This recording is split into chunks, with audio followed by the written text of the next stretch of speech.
Hello everyone, welcome back to my channel. एक तो मुझे आपको इम्पोर्टेंट अपडेट देनी है कि जो एसबीआई के गाइडली पे मॉक टेस्ट हैं, कुछ फ्री मॉक टेस्ट हैं जो कि अवेलेबल है अभी।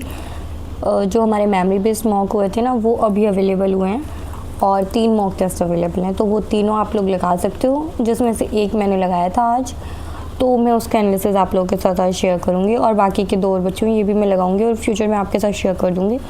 और आप लोग भी इनको लगा लेना, ये बिल्कुल फ्री है। जिनके पास सब्सक्रिप्शन नहीं भी है वो भी इन मॉक्स को ज़रूर लगा लेना और अपना स्कोर परसेंटाइल वगैरह आप लोग ज़रूर शेयर करना। इसमें आप लोग मेरा स्कोर देखोगे तो 50 और अटैम्प्ट देखोगे तो 65 है। काफ़ी ज़्यादा क्वेश्चन रॉन्ग हुए हैं और ज़्यादातर जो है इंग्लिश में रॉन्ग हुए हैं और 2 क्वेश्चन क्वांट्स में भी रॉन्ग हुए हैं। इसमें अगर हम देखें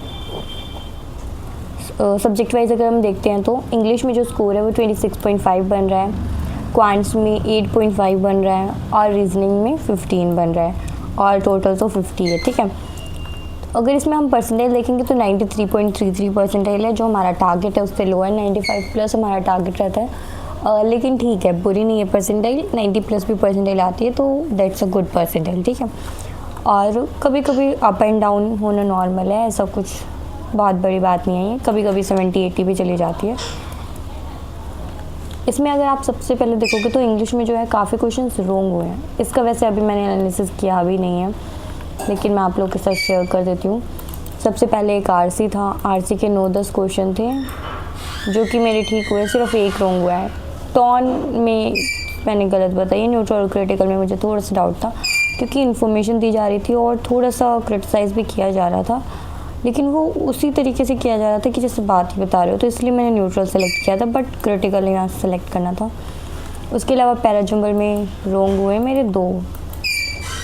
पैराजम्बल 6 सेंटेंसेस का था और 6 में से मेरे रॉन्ग कौन कौन से हुए हैं, 4th और 3rd और 4th को मैंने उल्टा लगाया, अदरवाइज़ सारे ठीक है। ये थोड़ा सा पजलिंग था, मतलब अलग से कुछ हिंट वगैरह दिख नहीं रहे थे तो, लेकिन ठीक है, 4 भी ठीक हो गए। उसके अलावा डबल फिलर्स थे, डबल फिलर्स मेरे 2 रॉन्ग हुए हैं। डबल फिलर 2 रॉन्ग हुए हैं, बाकी ठीक है। फिर हमारे आ जाते हैं एरर डिटेक्शन। एरर डिटेक्शन ये वाला तो बिल्कुल ही सिंपल था, इसमें तो अलग से ही दिख रहा था। डिस्पाइट ऑफ हम कभी नहीं लगाते, इंस्पाइट ऑफ लगाते हैं या फिर सिर्फ डिस्पाइट लिखते हैं। ठीक है, तो ये वाला तो ऐसे ही रॉन्ग दिख रहा था। उसके अलावा ये ईच आ गया तो यहाँ पे हमें वॉज लगाना था। ये वाला एक मेरा रॉन्ग हुआ है, ये the manager is looking forward to meet you tomorrow to discuss, मैंने ये वाला सेलेक्ट किया था। यहाँ पे क्या आना था, अच्छा आईएनजी फॉर्म आनी थी ना, टू के बाद मीटिंग आना था, लुकिंग फॉरवर्ड टू इसके बाद हम हमेशा आईएनजी फॉर्म लगाते हैं। उस टाइम पे मुझे ध्यान नहीं आया। उसके बाद फिर ये वाला रॉन्ग हुआ है, ये तो हमें दिख ही रहा था साफ साफ, जो हैव है वो पास्ट फॉर्म में यूज़ करना था, मतलब यहाँ पे हमें हैव नहीं लिखना था, हैड लिखना था। उसके अलावा बात करें तो एक ये क्वेश्चन रॉन्ग हुआ है, इसमें क्या आना था, ब्रिलियंटली आना था। उसके बाद यहाँ पे मिस्टेक हुई है, फोर नून आना था, इन नून नहीं आना था, ये मैंने स्किप करा था, मतलब नहीं ये वाला तो मैंने कर रखा है। ये तो वो सिंपल है, जो कंडीशनल केस होते हैं ना, 3 केस होते हैं, वो देखने थे हमें। इफ़ आई वुड तो किसी में भी यूज़ नहीं होता, या तो यहाँ पे हमारा पास्ट परफेक्ट वाला केस लगना था, तो ये हमें साफ साफ दिख ही रहा था। उसके बाद हमारे आ जाते क्लोज टेस्ट। क्लोज टेस्ट के भी 7-8 क्वेश्चन थे, जिसमें से 2 मेरे रॉन्ग हुए और इसमें पूछ रखे थे कि कौन सा नहीं फिट हो सकता है, और सारे वर्ड भी थोड़े से पजलिंग से लग रहे थे मुझे, तो थोड़ा सा डाउट हो ही रहा था। 3 क्वेश्चन रॉन्ग हुए हैं। उसके अलावा ये जो है वर्ड स्वैप वाले क्वेश्चंस थे, वर्ड स्वैप के तो मेरे सारे ठीक ही हुए हैं, 4 थे वर्ड स्वैप के। उसके बाद क्वांट्स की बात करें, क्वांट्स में मेरे 2 क्वेश्चन रॉन्ग हुए हैं, पता नहीं क्या ही मिस्टेक करी मैंने। एक ये DI करी थी, इसमें टोटल दे रखे थे, फिर 200 जो है न्यूज़पेपर, 2000 न्यूज़पेपर थे टोटल, उसकी परसेंटाइल डिवाइड कर रखी थी। उसके बाद कुछ एक्स में वैल्यू दे रखी थी, फिर यहाँ से परसेंटेज निकाल के फिर उस हिसाब से वैल्यूज़ निकलनी थी। ये बाकी क्वेश्चन तो ठीक हुए, एक क्वेश्चन ये रॉन्ग हुआ है, ये पता नहीं, इसमें शायद मैंने कैलकुलेशन में कुछ ना कुछ मिस्टेक करी होगी। अदरवाइज़ तो मिस गलत नहीं होना चाहिए था। उसके बाद ये वाली DI मैंने उठाई ही नहीं है क्योंकि उसी में इतना टाइम लग गया था। एक ये वाली ज़रूर ट्राई की थी मैंने, लेकिन इसके मेरे सारे ऑप्शन मतलब जो मैंने निकाला था अलग आंसर आ रहे थे। इसमें मैंने कुछ ना कुछ मिस्टेक करी है। अब क्या मिस्टेक करी है ये नहीं पता। यहाँ पे हाँ 30 था मेरा, 20 था, 10 था। वैल्यू तो मेरी बिल्कुल सही निकली हुई है, लेकिन पता नहीं मैं क्वेश्चन निकालने में शायद मिस्टेक कर रही होंगी। और कई बार ऐसा ही होता है जब हम 1-2 क्वेश्चन निकालते हैं और आंसर एग्जैक्टली सेम नहीं आता ना, और तो फिर हमें डाउट हो जाता है शायद हमने गलत बनाया होगा। तो मेरे साथ इसमें वही हुआ था। इसमें मैंने जो निकाला नन ऑफ दीज आंसर आना था, और मुझे लगा क्योंकि नन ऑफ दीज क्लिक करने की हिम्मत ही नहीं होती, हमें लगता है कोई ना कोई ऊपर वाले में से आंसर होगा। तो एक तो इसी वजह से भी कुछ ना कुछ, हाँ ये मेरा 1:1 ही आ रहा था, लेकिन मेरी हिम्मत ही नहीं हुई मैं नन ऑफ दीज क्लिक कर देती। पता नहीं कई बार जो डाउट वाला फेज़ होता है ना, उसकी वजह से भी हम बहुत घाटे में चले जाते हैं। एक ये वाला तो मैंने कर लिया था क्योंकि ये एग्जैक्ट मैच कर रहा था। फिर इसको मैं मार्क करने जा ही रही थी कि हमारा टाइम अप हो गया था, क्योंकि ये इजी सा ही था। तो मैंने ये निकाला और मैं मार्क करने ही जा रही थी, बस मेरा निकल गया था 95 और क्लिक करते उससे पहले टाइम अप हो गया था। उसके बाद ये कुछ दे रखे हैं, ये हमारे रॉन्ग नंबर सीरीज़ के एक क्वेश्चन रॉन्ग हुआ है। इसमें मैंने क्या मिस्टेक करी है, हाँ इसमें मैंने प्लस माइनस में मिस्टेक कर दी थी। बाद में देखा मैंने, पता नहीं यहाँ पे मैंने 88 की जगह 84 लिख रखा है, पता नहीं क्या ही करी थी मैं उस टाइम पे। उसके बाद फिर ये कुछ अर्थमेटिक के क्वेश्चन करे थे, 2 ही कर रखे हैं, बाकी तो स्किप ही हो गए, खुद ही हो गए, करे क्या। उसके बाद रीजनिंग की बात करें तो रीजनिंग में भी इतने ज़्यादा अटैम्प्ट नहीं है, थोड़े अटैम्प्ट हो पाए। ये 9 बॉक्सेस वाली पज़ल दे रखी थी। इस पज़ल में क्या था, ये तो नॉर्मली 3 बॉक्सेस हैं, एक दूसरे के ऊपर सेट करना है। ये हमें जो फ्लो में चलने वाली चीज़ होती है ना, उस तरीके से मैंने बनाया था कि मतलब फ़िक्स नहीं करे थे, विदाउट फिक्स करे जैसे बनाते हैं ना, उससे इजीली बनती है ये। उसके बाद कुछ सिलोगिज्म के क्वेश्चन दे रखे थे, 2 ही क्वेश्चन थे। उसके अलावा ये 7%, इसमें देख सकते हो आप लोग मैंने 8 मिनट लगाई हैं।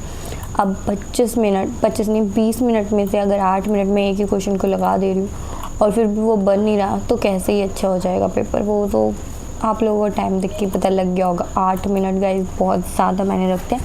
8 मिनट में तो 2 पज़ल बन जाती, और यहाँ पे मैं एक पज़ल के ऊपर इतना ज़्यादा टाइम वेस्ट किया है मैंने। मुझे लगा ये तो बन ही जाएगी, लेकिन ये नहीं बनी, और फिर जो दिमाग ख़राब हुआ है ना। बनने वाली तो जल्दी बन गई थी, ये 2 मिनट 12 सेकंड में बन गई थी, ये 2 मिनट 53 सेकंड में बन गई थी। ये जो डेजिग्नेशन बेस्ड होती है वो वाली थी। उसके अलावा ये वाली 1 मिनट 35 सेकंड लगाए थे मैंने इसमें। मैंने ट्राई करना स्टार्ट किया था, बट तो फिर मैंने इसको स्किप कर दिया था। मुझे समझ आ गया था इसमें टाइम लगेगा ये, तो मैंने इसको स्किप कर दिया था।